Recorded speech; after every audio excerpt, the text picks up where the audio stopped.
आप लोगों को मेरी आवाज़ आ रही है? आप लोगों को मेरी आवाज़ आ रही है? जल्दी से बताइए, आप लोगों को मेरी आवाज़ आ रही है? मैसेज करिए। तो आप सभी का वेलकम करता हूं, आप सभी का स्वागत करता हूं मुख्यमंत्री अभ्युदय योजना में। मैं मिर्ज़ापुर की टीम की तरफ से अखिल श्रीवास्तव, केमिस्ट्री की फैकल्टी। हम सभी का प्रयास है कि आप सभी का सिलेक्शन हो, आप सभी की पढ़ाइयाँ हों और आप सभी अच्छे से करें, चीज़ों को सीखें और धीरे धीरे अपने लेवल को बढ़ाएं सो दैट आपका एग्ज़ाम अच्छे से हो।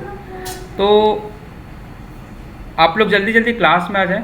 अच्छा, एक चीज़ और है कि जो आप अटेंडेंस देते हैं वो आप लाइव क्लास में, लाइव चैट में ना देके आप प्रेजेंट का जो लगाते हैं, प्रेजेंट प्लीज़ जो लिखते हैं, वो आप कहाँ पे लगाएंगे? वो कमेंट बॉक्स में लगा दीजिएगा, या तो आप स्टार्टिंग में या पहले बाद में।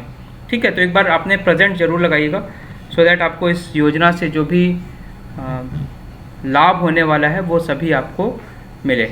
ठीक है, तो जल्दी जल्दी ज्वाइन कर लें, आप लोग जल्दी जल्दी ज्वाइन कर लें। एक बार मुझे मैसेज करिए, आवाज़ आ रही है आप लोगों को? मेरी आवाज़ आ रही है? देखिए, थोड़ा सा आज डायरेक्ट ऑनलाइन का ना लेके, क्योंकि कुछ थोड़ा सा वर्क है मेरा, तो चलिए आप लोग, चलिए आगे देखते हैं हम लोग इसे।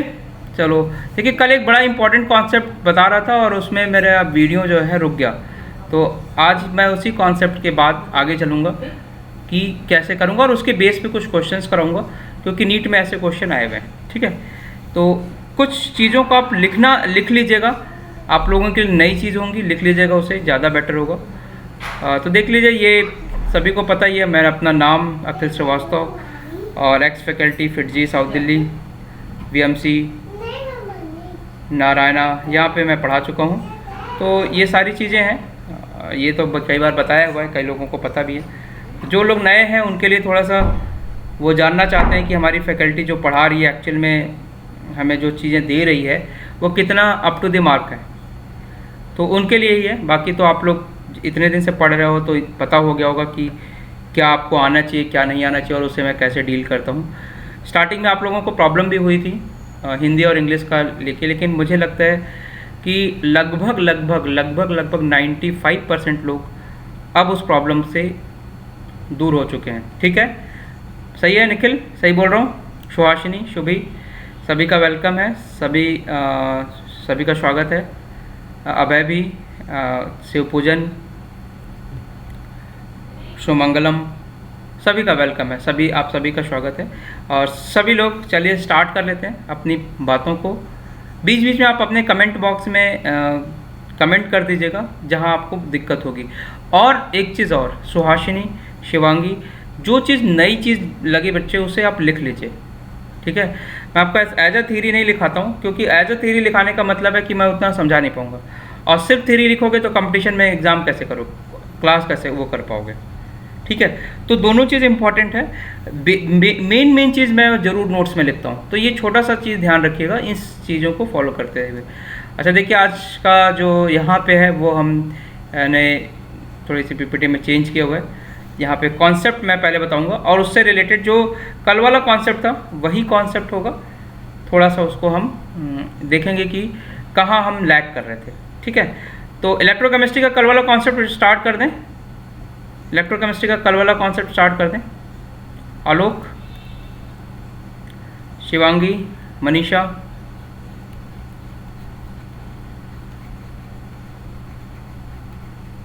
कल जितने लोगों ने आंसर बताया था सभी का आंसर गलत था। इसका मतलब ये हुआ कि आप सभी वो आंसर गलत कर देते।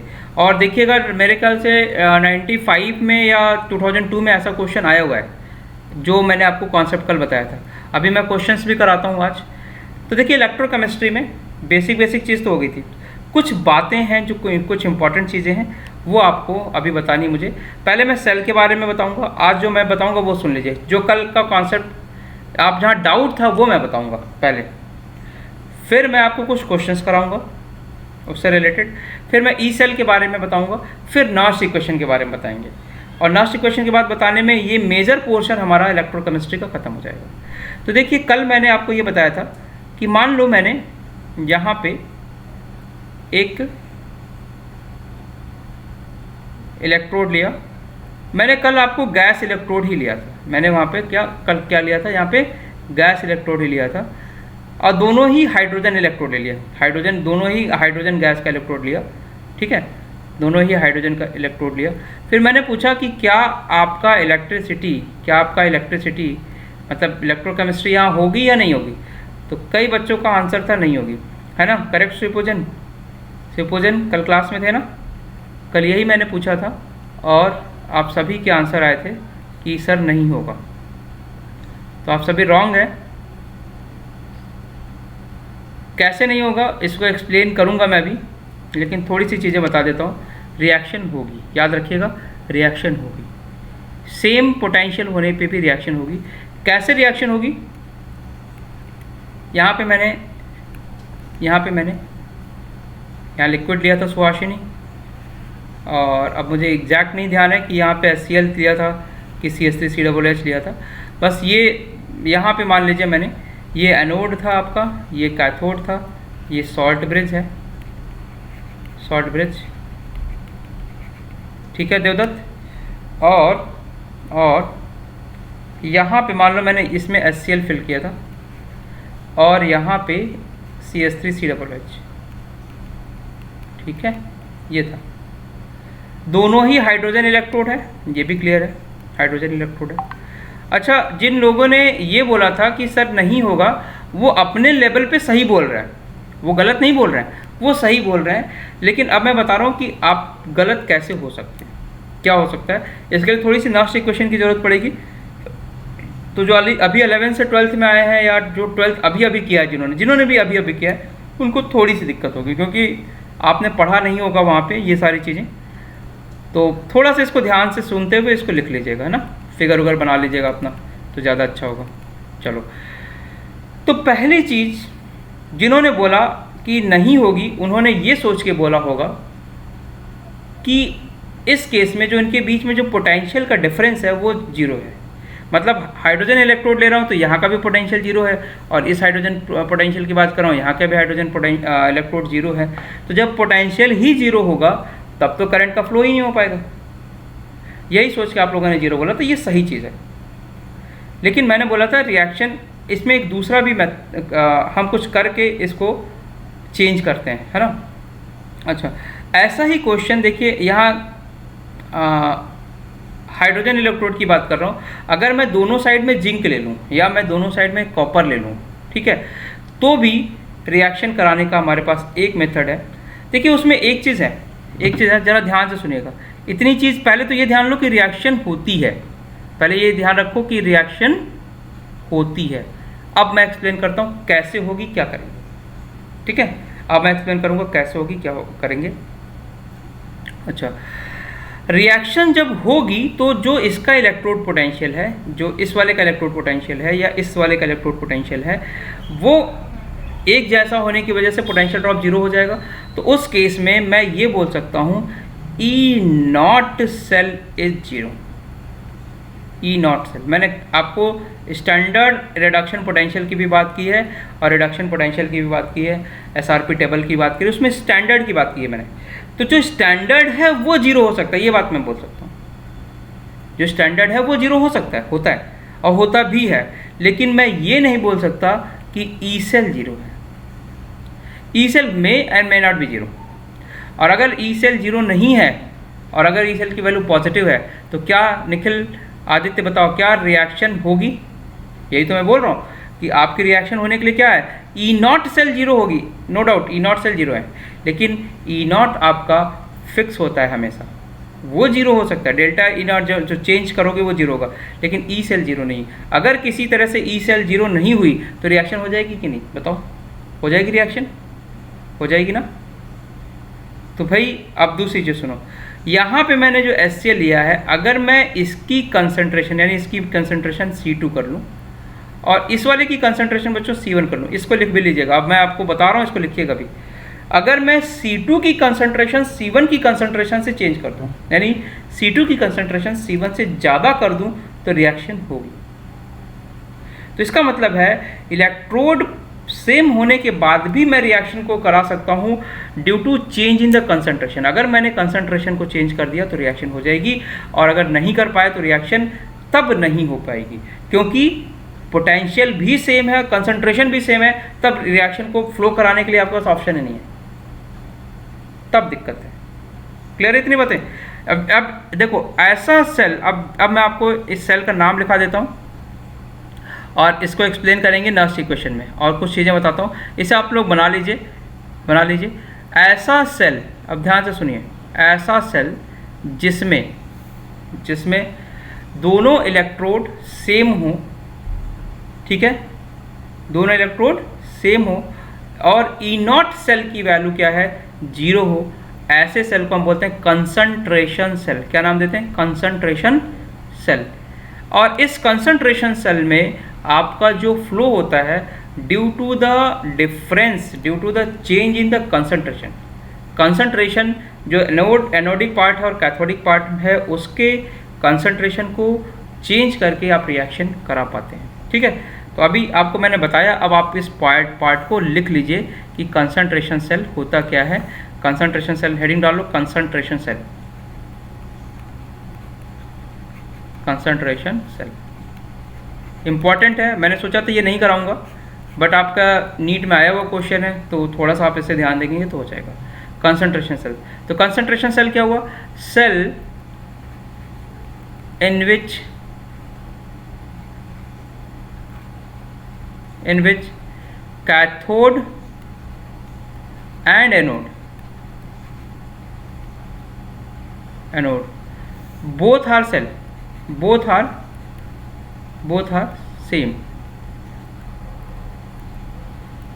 ऐसा सेल जिसमें कैथोड और एनोड सेम हो, यानी कि दोनों सेम मटेरियल का हो, चाहे दोनों Zn का ले लो, चाहे दोनों कॉपर का ले लो, चाहे दोनों हाइड्रोजन ले लो, चाहे कोई गैस ले लो, उसको नाम क्या देंगे हम? Concentration cell. और ये ध्यान रखिएगा कि हमेशा कंसंट्रेशन सेल में ई नॉट सेल जो होती है वो 0 होती है। ई नॉट सेल क्या होती है? वो 0 होती है हमेशा। कंसंट्रेशन सेल की ये खास बात है कि ई नॉट सेल 0 होगी। ऑब्वियस सी बात है, आप भी सोचिए कि अगर दोनों तरफ एक ही मेटल लोगे तो ई नॉट सेल तो 0 हो ही जाएगी, स्टैंडर्ड वाला तो 0 ही होगा। एक का 2.5 और दूसरे का भी 2.5, तो चेंज करोगे तो क्या होगा? 0 ही होगा, है ना। लेकिन यहाँ पे इलेक्ट्रिसिटी जो फ्लो होती है, यानी इलेक्ट्रोकेमिस्ट्री की अगर मैं बात करूँ, इलेक्ट्रिसिटी फ्लो होगी, यहाँ पे ये लिख लीजिएगा, E cell is not 0। E cell 0 नहीं होती, ई नॉट सेल 0 होती है। ठीक है, तो अब इलेक्ट्रिसिटी जो फ्लो होती है वो कैसे फ्लो होती है? Due to change in concentration, change in concentration in anodic part मतलब एनोड वाले कंपार्टमेंट की बात कर रहा हूँ मैं, एनोडिक एंड कैथोडिक कंपार्टमेंट। ठीक है, तो आज का जो भी क्लास है, जो भी लेक्चर है, बहुत इंपॉर्टेंट है, मतलब ये भी इंपॉर्टेंट है, इसके बाद जो बताऊंगा वो भी इंपॉर्टेंट है। इसके पहले जो चीज़ें मैंने बताई वो सब चीज़ आपकी बेसिक थी, और वो चीज़ें बताई जहां आप गलत कर सकते थे। ठीक है, सुहासिनी, शुभी, मनीषा, बात समझ में? इससे पहले मैंने एक बेसिक चीज़ बताई कि ऐसा होता है, ऐसा होता है, ऐसा होता है। अब आ रहे हैं रियल चीज़ पे कि ये चीज़ कैसे करेंगे। तो ये कैसे होगी? Due to the change in concentration in anodic and cathodic compartment. और यहाँ पे रिएक्शन कराने के लिए याद रखिएगा, जो कैथोडिक वाला पार्ट है, कैथोड में की कंसंट्रेशन एनोड से ज़्यादा होनी चाहिए। यानी ऐसा अगर आ जाए क्वेश्चन इस तरह का, तो इसमें नेक्स्ट पॉइंट लिख लीजिएगा कि ये कब होगी रिएक्शन? जब C2 ग्रेटर हो C1 से। ये तीसरा इंपॉर्टेंट पॉइंट। एक बार आप इन सभी पॉइंट्स को लिख लीजिए, फिर मैं आपको बताता हूँ। इस सभी पॉइंट को लिख लीजिए, ठीक है, और सुनते हुए लिखिए कि कंसंट्रेशन वो सेल होता है जिसमें कैथोड और एनोड दोनों ही सेम होता है। इसलिए कंसंट्रेशन सेल में first important point, E not cell is 0। Second, E cell is not equal to 0। अगर ई सेल 0 नहीं होगी तभी रिएक्शन हो पाएगी। और ऐसे केस में इलेक्ट्रिसिटी का जो फ्लो होता है वो आपका कैथोडिक और एनोडिक कंपार्टमेंट के कंसंट्रेशन के चेंज होने की वजह से होता है। अगर आपकी कंसंट्रेशन चेंज ना हो तो वहाँ पे रिएक्शन नहीं हो पाएगी। क्लियर है ये बातें? बड़ी सिंपल सी बातें हैं, आपको थोड़ी समझ में भी आ गई तो बड़ी अच्छी बात है, आपने लिख भी लिया इसे। Okay, thank you Suhasini, Shubhi, Manisha, Mariyam. आप लोग बीच बीच में मैसेज करते जाइए ना। आलोक, समझ में आया, नहीं समझ में आया, थोड़ा सा प्रॉब्लम, तो मैं इसे नेक्स्ट थोड़ी सी आप चीज़ों को समझा दूंगा। मैं आपको देखिए क्वेश्चन दिखाना चाहता हूँ, देखते हैं कितना नीचे है। ये क्वेश्चन इब्राहिम ने क्लास में डिस्कस किया था, ऐसा कुछ ये शायद कुछ कट गया है लग रहा है, कुछ शायद ये ऐसा कुछ क्वेश्चन था। ठीक है,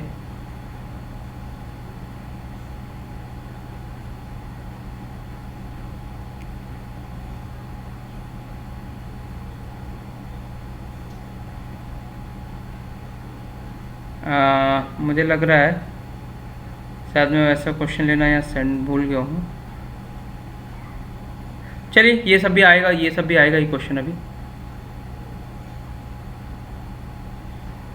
हाँ शायद भूल गया हूँ, तो मैं अभी करा देता हूँ। ये आपका प्रीवियस ईयर का क्वेश्चन ही है, तो मैं आपको अभी करा देता हूँ इसको। ठीक है, अच्छा, कंसंट्रेशन चेंज होता है, कंसंट्रेशन चेंज होता है, ठीक, इतना तो क्लियर है। अब मुझे ज़रा बताओ, जो ऊपर तुमने रिएक्शन लिखी है, ज़रा ध्यान से सुनना, ज़रा ध्यान से सुनना और इसको बताना मुझे। इसको लिखा के फिर मैं एक चीज़ बताता हूँ। जैसे ये वाली रिएक्शन है, यहाँ पे क्या किया है तुमने, हाइड्रोजन इलेक्ट्रोड लिया है, दोनों साइड में हाइड्रोजन इलेक्ट्रोड है, E0 सेल 0 है, E0 सेल 0 है, दोनों साइड में हाइड्रोजन है। अगर मैं इसकी रिएक्शन लिखना चाहूँ निखिल, अगर मैं इसकी रिएक्शन लिखना चाहूँ तो बच्चे क्या मैं, ध्यान से देखना, इसकी रिएक्शन कैसे लिखूँगा मैं, जरूर बहुत ध्यान से देखना, इसके लिए रिएक्शन कैसे लिखूँगा। एनोड वाले पार्ट को एनोड पे रखना, सॉल्ट ब्रिज को बीच में डाल देना और कैथोड वाले टर्मिनल पे कैथोड लिखना। क्या मैं इस रिएक्शन को ऐसा लिखूँगा, प्लैटिनम को क्या करूँगा, एक्सट्रीम लेफ्ट इधर और प्लैटिनम एक्सट्रीम राइट उधर। ठीक है, अब देखो प्लैटिनम इधर एनोड पे, तुम्हारा एनोड पे क्या हो रहा है, ऑक्सीडेशन हो रहा है। एनोड पे अगर तुम्हारा ऑक्सीडेशन हो रहा है तो तुम क्या लिखोगे, यहाँ पे ऑक्सीडेशन कैसे हो रहा है, H2 से H+ में गया, वो 2H+ में गया। ये 2H+ कहाँ से आ रहा था उसके पास, CH3CH। ठीक है सुहासिनी, और इसी CH3CH वाली कंसंट्रेशन तुम्हें बढ़ा के रखनी है, तभी रिएक्शन होगी, अदरवाइज रिएक्शन ही नहीं हो पाएगी। इसलिए मैंने दोनों में आपको कम से कम मैंने क्या किया, दोनों में ये आपको चेंज करके दिखा दिया कि एक में मैंने एसिटिक एसिड लिया और दूसरा HCl लिया, एक में एसिटिक एसिड लिया और एक में HCl लिखा। आप इसके नीचे ही लिखेगा, सबसे नीचे लिखेगा सेल रिएक्शन कैसे रिप्रेजेंट करेंगे। और अगर मैं दोनों साइड में भी HCl लिखता, अच्छा बताओ, अगर दोनों साइड में HCl ही लिख दूँ तब भी रिएक्शन होगी कि नहीं, दोनों साइड में रिएक्शन HCl लिख दूँ तब भी रिएक्शन हो जाएगी। करना क्या है तुम्हें, करना सिर्फ इतना ही है कि कंसंट्रेशन चेंज कर देना, रिएक्शन हो जाएगी, बस बात खत्म। ठीक है, तो अब ये हो गया तुम्हारा, ये कौन सी रिएक्शन हो गई, एनोड पे। अब मैं इसको क्या करूँगा, कैथोड, इसको क्या कर दूँ, सॉल्ट ब्रिज से अलग कर दूँ और एनोड वाली रिएक्शन, अब मैं कैथोड वाली रिएक्शन लिखूँ। कैथोड पे देखो क्या है, कैथोड पे क्या है निखिल, कैथोड पे आपका रिडक्शन हो रहा है, रिडक्शन हो रहा है, तो क्या करूँगा मैं, 2H से किस में ले गया मैं, H2 में, ये रिडक्शन हो गया। 2H से कहाँ गया, ले गया H2। और एक्सट्रीम इधर क्या लिखूंगा मैं, इधर क्या लिखूंगा, प्लैटिनम लिख दूंगा, इधर क्या लिखूंगा, प्लैटिनम लिख दूंगा। और मैंने बताया था कि जो कंसंट्रेशन है वहाँ लिख दीजिएगा, अगर ये कुछ नहीं दिया है तो इसका एटमॉस्फेयर में 1 एटमॉस्फेरिक लिख लीजिएगा। ये सब चीज़ मैंने कल कर दिया था। और यहाँ का जो कंसंट्रेशन था तुम्हारा वो कहाँ से आ रहा था, देखो HCl से आ रहा था, बस हो गया। ये रिप्रेजेंटेशन है और ऐसे इस तरह की सेल को आप रिप्रेजेंट कर सकते हैं। ठीक है, कंसंट्रेशन चेंज कर दिया तो रिएक्शन हो गई। तो कंसंट्रेशन चेंज करने का मतलब क्या बच्चों, ये भी हुआ कि अगर मैं पीएच चेंज कर दूं, ध्यान से सुनो, यही क्वेश्चन आया हुआ, अगर मैं पीएच चेंज करूं, यानी कि पीएच का मतलब क्या हुआ, हाइड्रोजन आयन कंसंट्रेशन ही तो चेंज कर रहा हूं। अगर मैंने पीएच भी चेंज कर दिया तो रिएक्शन हो जाएगी क्या, जल्दी से आंसर करो मुझे, क्या मैं पीएच चेंज कर दूंगा तो रिएक्शन हो जाएगी क्या, सुहासिनी, शिवांगी, शिवपूजन, आलोक, क्या मैं पीएच चेंज कर दिया, पीएच का मतलब क्या हुआ, pH equal to minus log hydrogen ion concentration. Electro chemical ionic equilibrium में आपने पढ़ा होगा, pH equals to minus log hydrogen ion concentration. तो हाइड्रोजन आयन कंसंट्रेशन को मैं चाहे जैसे चेंज करूँ, चाहे pH डाल के चेंज करूँ, चाहे उसकी कंसंट्रेशन डाल दूँ, चाहे बेस डाल के करूँ, मुझे तो कंसंट्रेशन से मतलब है, मुझे तो कंसंट्रेशन से मतलब है। तो क्या आपकी रिएक्शन हो जाएगी? सभी लोग बोल रहे हैं, कुछ लोग बोल रहे हैं हाँ हो जाएगी रिएक्शन। अच्छा बच्चे, ये हो जाएगी रिएक्शन। अब मैं आपको क्वेश्चन देता हूँ। देखिए CBSE AAI PMT में 95 में आया वो क्वेश्चन है। मैं यहाँ लेना चाह रहा था, शायद लग रहा है तो वो आया नहीं यहाँ पे, ठीक है, तो कोई बात नहीं। तो थोड़ा सा हम लोग देख लेते हैं इसको, है ना, थोड़ा सा देख लेते हैं। चलिए एक बार क्वेश्चन लिख दूँ, आपको क्वेश्चन लिख दूँ। देखिए आपको समझा दिया है कॉन्सेप्ट तो समझा दिया है।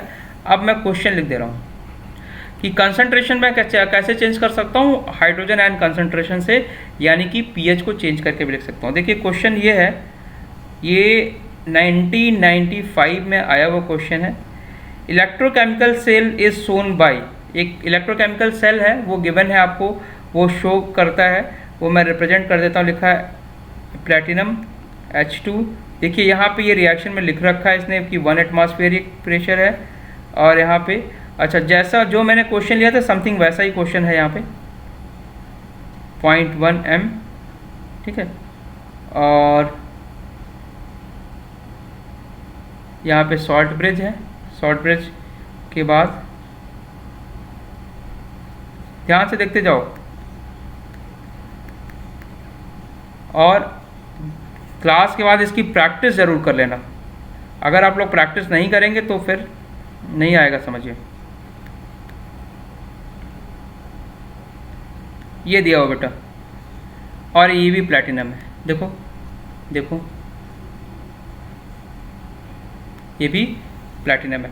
तो प्लैटिनम एक्सट्रीम इधर, प्लैटिनम एक्सट्रीम इधर, दोनों साइड अगर प्लैटिनम आ जाए इसका मतलब क्या है, ये कोई भी गैस इलेक्ट्रोड है। मैं ये नहीं कह रहा हूँ हाइड्रोजन इलेक्ट्रोड है, मैं ये कह रहा हूँ कोई गैस इलेक्ट्रोड ही होगा।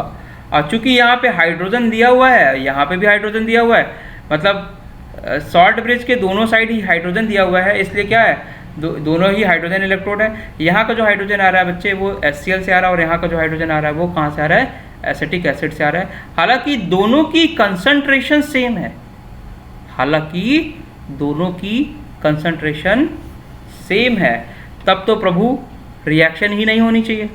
कितने लोग एग्री करते हैं कि जब कंसंट्रेशन भी सर यहाँ देख के अभी तो बता ही देते कंसंट्रेशन बराबर होगी तो रिएक्शन नहीं होगी, इलेक्ट्रोड भी सेम है, कंसंट्रेशन भी सेम है, तब तो रिएक्शन ही नहीं होनी चाहिए। कितने लोग एग्री हैं कि रिएक्शन नहीं होगी? हाँ या ना करिए, मैं इसका ऑप्शन लिख रहा हूँ, आप लोग इसका। फिर ये बोलता है कि इस रिएक्शन में E cell is not equal to 0 because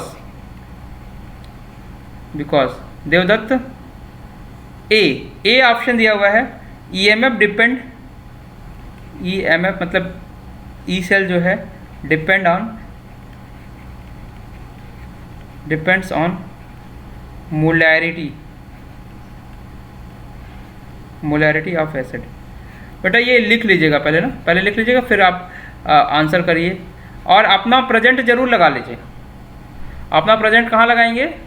live chat में नहीं, आपका जो डायरेक्ट आता है ना। लेकिन एक चीज़ और ध्यान रखिए, ऐसा मत करिएगा कि आप जो है प्रेजेंट लगा रहे हैं कभी लगा दिए, 1 महीने बाद पहुँचे हैं तो आपको याद आ गया सर ने बोला तो लगा दिए, नहीं। कोशिश कीजिए क्लास ज़रूर देखिए, और चैनल को भी सब्सक्राइब कीजिए, क्योंकि आपका लाइव भी ट्रैकिंग हो रही है।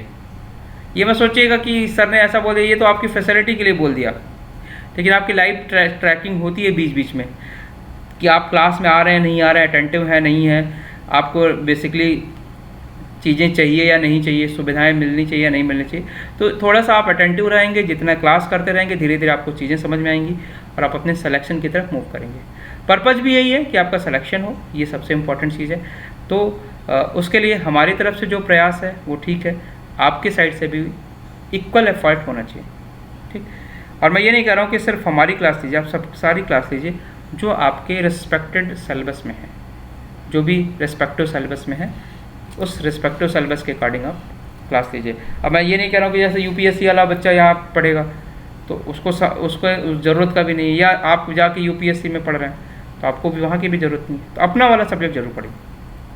चलिए, तो देखिए पहला दिया हुआ कि EMF, ये आपको बताना है कि ई सेल 0 होगा, is not equal to 0 because EMF depend on molarity of acid. दूसरा देखो क्या है, pH of pH of 0.1 mSCl and add 0.1 m CH3COOH is not same. ये शिवांगी बता लेगी, is not same, is not same. और मेरे ख्याल से मनीषा भी बता देगी, मरियम भी बता लेंगी। बताने को तो सभी बता लेगा, बेसिकली पास आउट। जो अभी 11 से 12th में उसके लिए थोड़ा सा ज़रूर दिक्कत होगा, लेकिन अभी कॉन्सेप्ट सीखा होगा तो वो भी बता देगा। चलिए इसका थर्ड ऑप्शन मैं यहाँ लिख रहा हूँ। थर्ड ऑप्शन लिखिए, क्या लिखा है? Temperature is constant. थर्ड लिखा हो टेम्परेचर इज़ कांस्टेंट, कांस्टेंट। दूसरा लिखा है, डी लिखा हुआ है, acid used in two compartment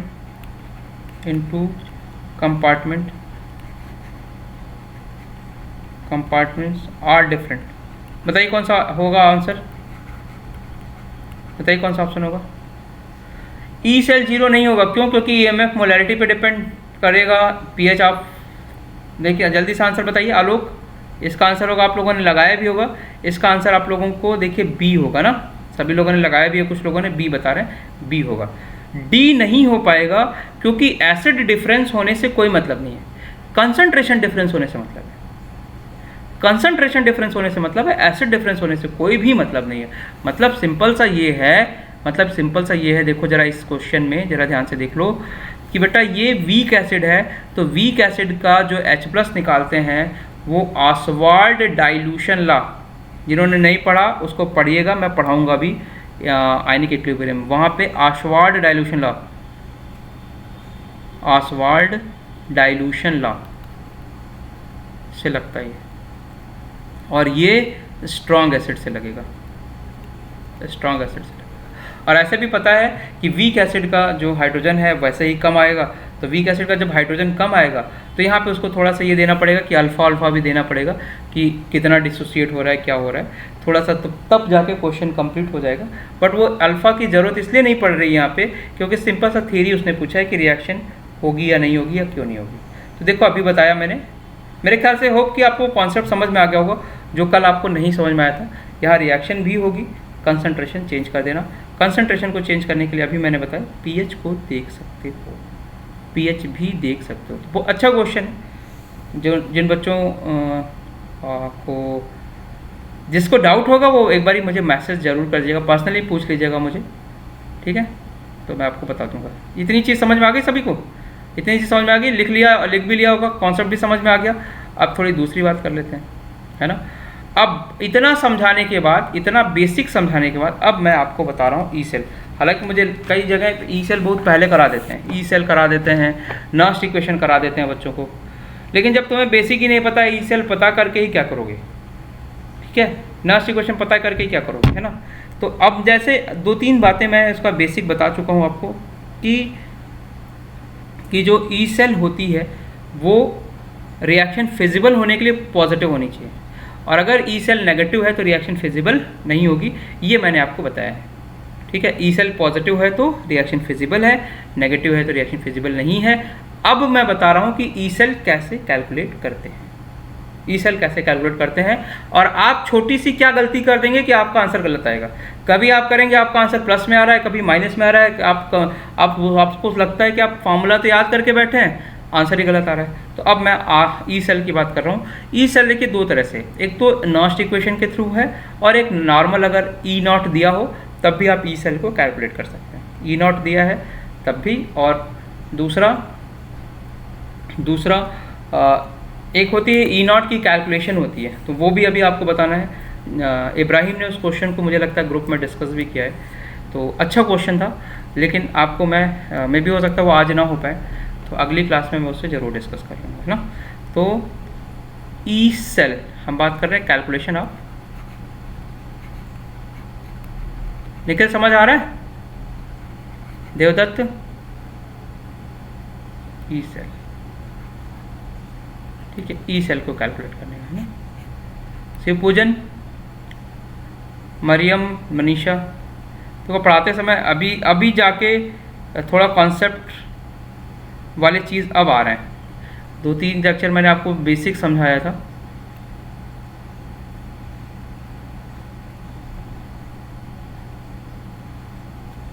ये फिगर बना लेना बेटो।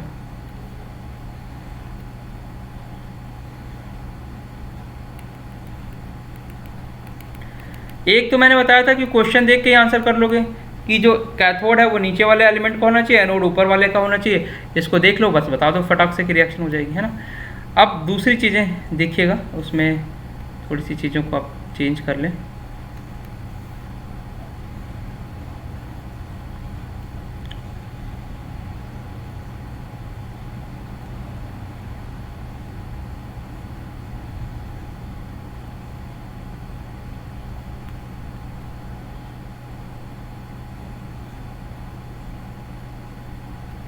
जो ई सेल में पॉजिटिव बोल रहा हूँ कि वो नेगेटिव बोल रहा हूँ, वो क्या होता है देखो, ये होता है।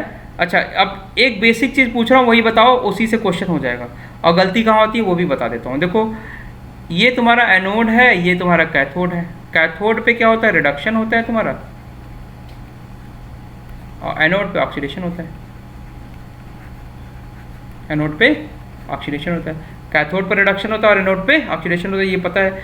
तो भाई यहाँ की जो मैं रिएक्शन लिखूंगा, देखो जैसे निखिल यहाँ मैं यहाँ लिख के बताता हूँ, जिंक की रॉड ले ली, यहाँ कॉपर की रॉड ले ली, तो तुम देख के तो बता दोगे कि रिएक्शन हो जाएगी, क्योंकि मैंने बताया है कि ये कॉपर है और ये जिंक है।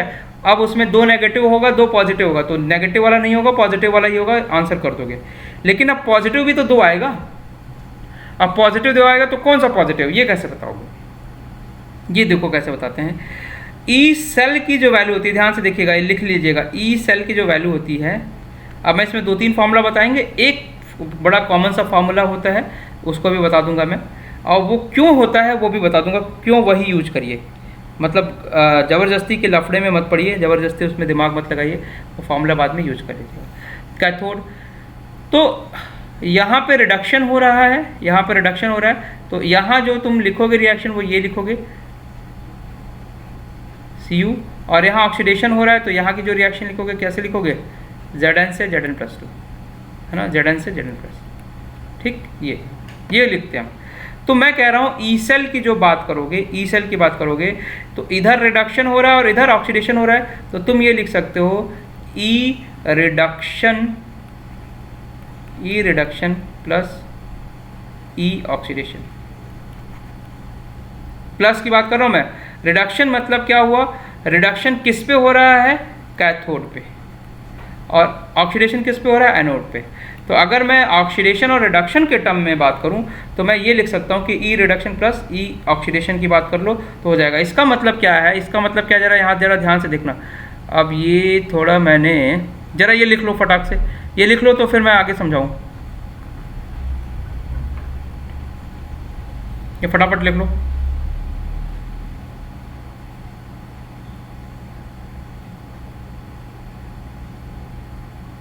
ये लिखो, तो मेरे पास ऊपर जगह है, मैं उसको ऊपर समझा देता हूँ, और तुम लोग इसके नीचे ही लाइन से लिखना, तो थोड़ा कॉन्सेप्ट समझ में आएगा सही से, ठीक है।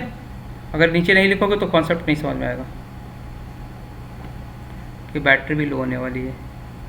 निश्चल, आकाश, सभी को समझ आ रही चीज़ें?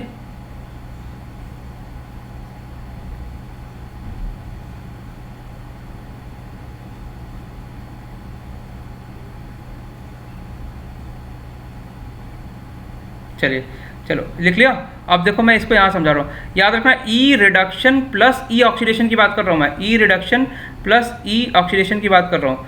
अच्छा, रिडक्शन की बात कर रहा हूँ, तो बेसिकली मैं क्या कह रहा हूँ, रिडक्शन पोटेंशियल, मैं क्या बात कर रहा हूँ, रिडक्शन पोटेंशियल, रिडक्शन पोटेंशियल। और रिडक्शन पोटेंशियल, रिडक्शन कहाँ पे हो रहा है, रिडक्शन कहाँ पे हो रहा है, कैथोड पे। तो इसको मैं कह सकता हूँ कि मैं ये फॉर्मूला लिख रहा हूँ, ई सेल इक्वस टू, बहुत ध्यान से देखना बेटा, नहीं तुम लोग गलती करते हो, छोटी सी गलती, कहाँ गलती होती है वो अभी बताने वाला हूँ मैं। ये रिडक्शन को क्या लिखोगे, अगर Zn कॉपर से, ये इधर रिडक्शन था ना, रिडक्शन क्या था आपका, कॉपर से +2 से किस में गया था, कॉपर इसमें, प्लस उधर क्या था, ऑक्सीडेशन था, ऑक्सीडेशन था, तो जिंक किस में गया था, जिंक तुम्हारा गया था Zn से Zn+2। तो ये भी फॉर्मूला सही है, ई रिडक्शन प्लस ई ऑक्सीडेशन। यहाँ तुमने क्या लिया है, ये क्या लिखा है, रिडक्शन पोटेंशियल लिखा हुआ है, ये रिडक्शन पोटेंशियल लिखा हुआ है। ये क्या लिखा है, ये ऑक्सीडेशन पोटेंशियल है, ये याद रखना, ऑक्सीडेशन पोटेंशियल है। ठीक है, ठीक है।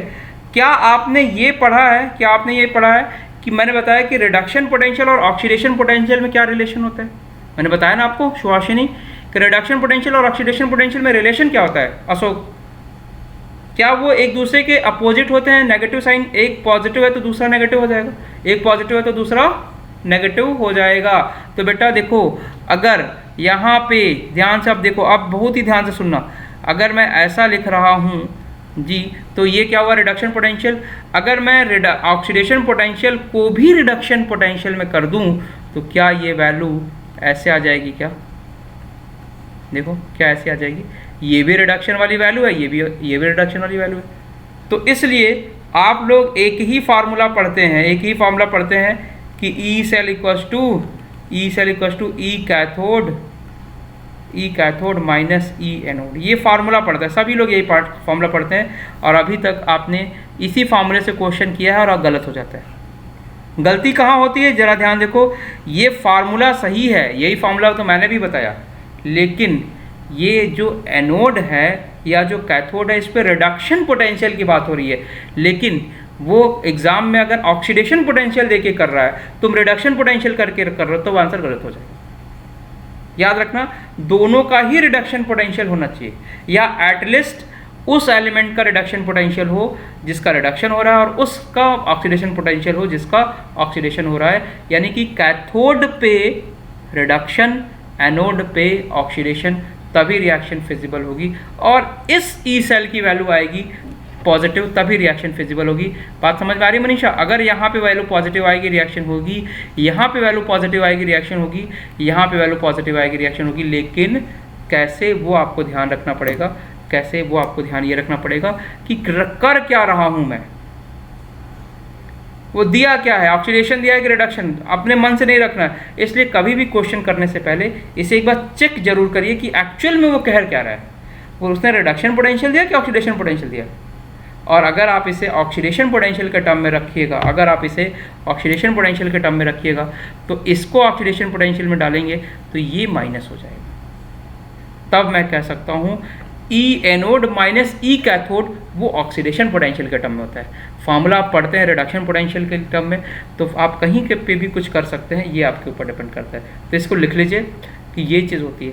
अब मैं आपको बताने वाला हूँ कि तो आप ऐसा गड़बड़ी क्यों कर देते हैं, ऐसी गड़बड़ी क्यों कर देते हैं, या ये फार्मूला मोस्ट कॉमन क्यों है और मोस्ट फेमस क्यों है। अब मैं आपको ये बता रहा हूँ। तो हर एक पॉइंट, हर एक लाइन इंपॉर्टेंट है आज के लेक्चर की।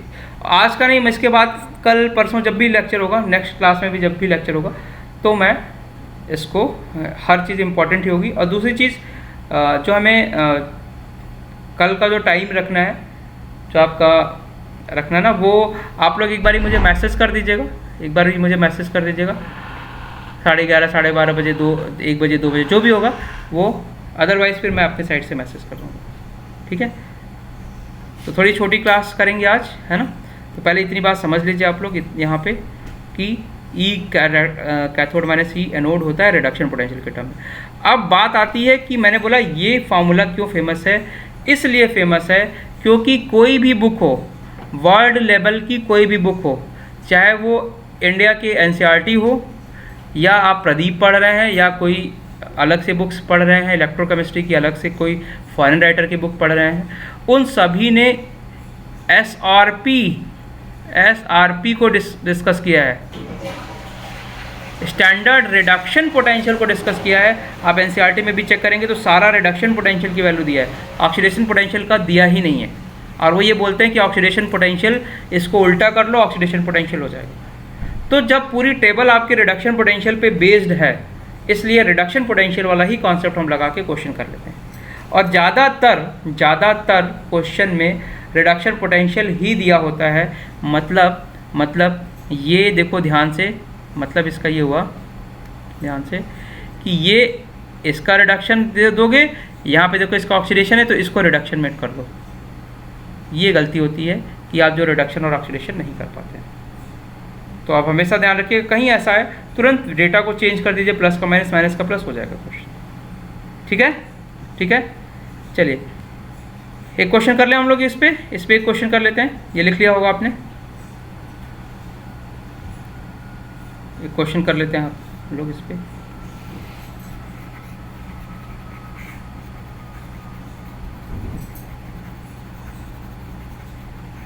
कॉन्सेप्ट समझ में आया आप लोगों को? समझ में आया कि कौन सी चीज़ कहाँ पे गलत हो रही है? मनीषा, मरियम, शुभी, शिवांगी, आदित्य, शिवपूजन, निखिल,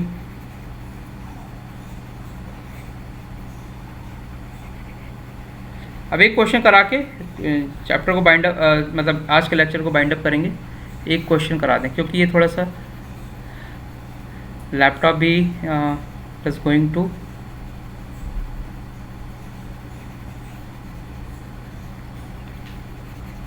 चलो एक क्वेश्चन करो और फिर इसके बाद आप प्रीवियस ईयर क्वेश्चन पे भी प्रैक्टिस करेंगे तो हो जाएगा। तो ई सेल की वैल्यू आपने यहाँ निकाल ली,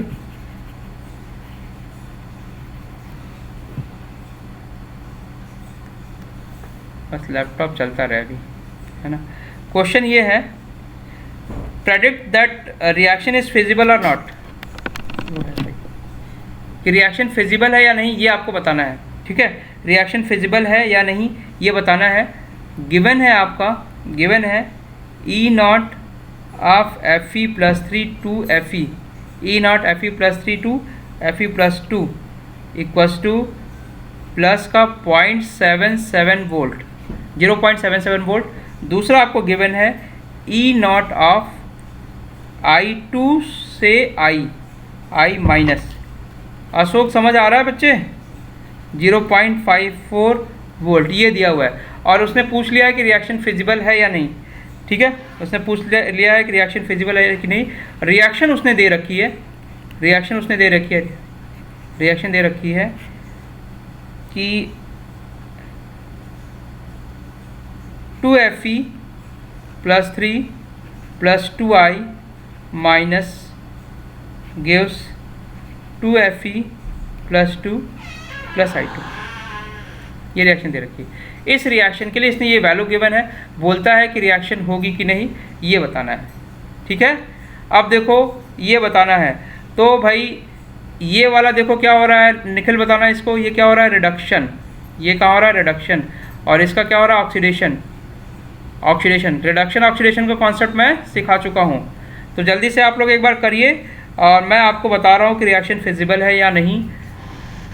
थोड़ा सा टाइम हमारे पास कम है तो मैं क्वेश्चन के साथ साथ इसको एक्सप्लेन भी करता रहता हूँ। ठीक है, ये लिख लो ऑक्सीडेशन रिडक्शन, रिडक्शन लिख लिया मैंने, इसका मतलब ये कहाँ पे होगा बच्चे, कैथोड पे। ये कहाँ पे होगा, कैथोड पे, और ये कहाँ पे होगा, एनोड पे। ये रिएक्शन कहाँ होगा, एनोड पे। लेकिन दोनों का क्या लेना है, दोनों का क्या लेना है, reduction potential.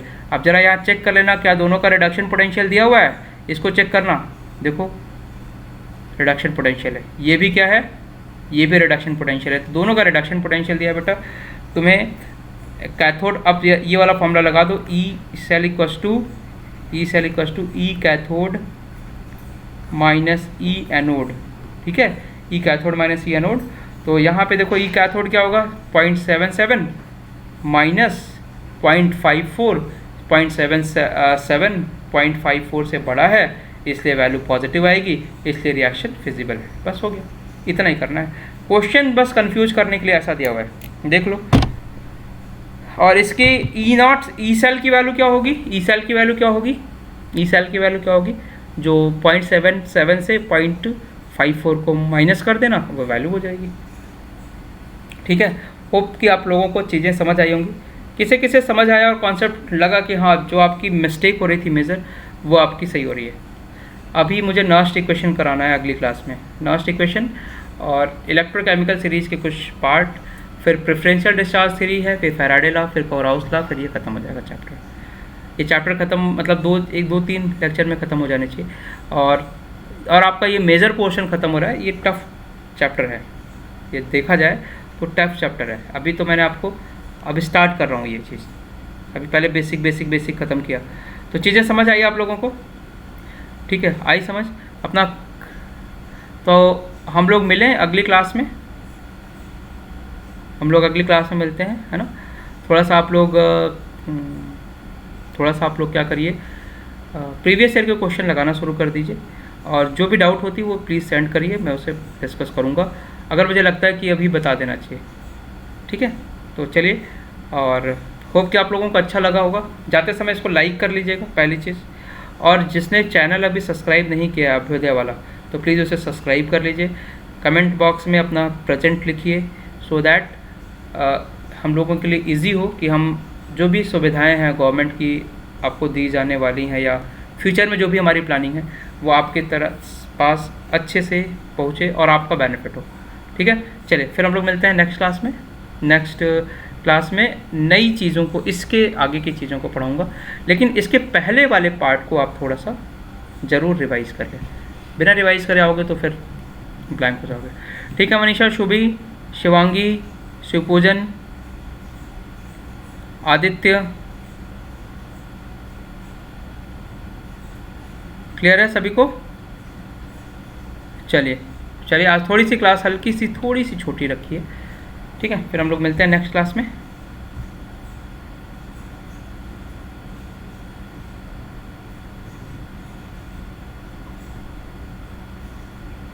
Okay, thank you to all,